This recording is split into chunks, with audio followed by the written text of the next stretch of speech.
Alors, histoire de feu.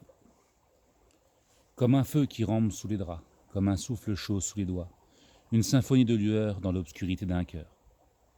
Le désir est un feu qui brûle en notre être, en notre âme, un feu qui s'éveille et consume par la volonté des dieux.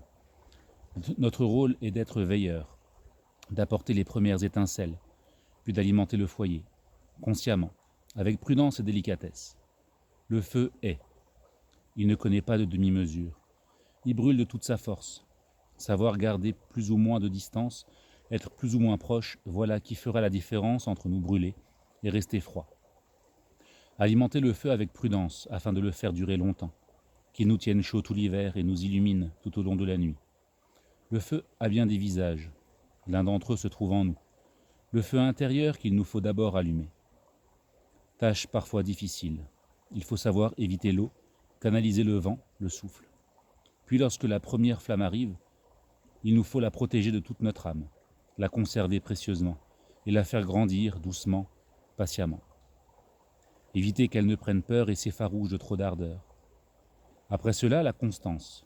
Patiemment ajouter du bois, morceau après morceau, de plus en plus gros, et savoir s'arrêter avant d'avoir éveillé des forces que l'on ne peut maîtriser.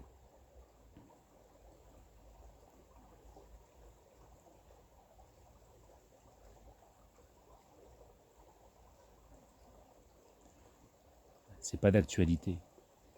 En cette saison claire qui démarre, la lumière grandit, la chaleur arrive par les vents du sud, le feu de l'âtre sera bientôt inutile dans nos foyers.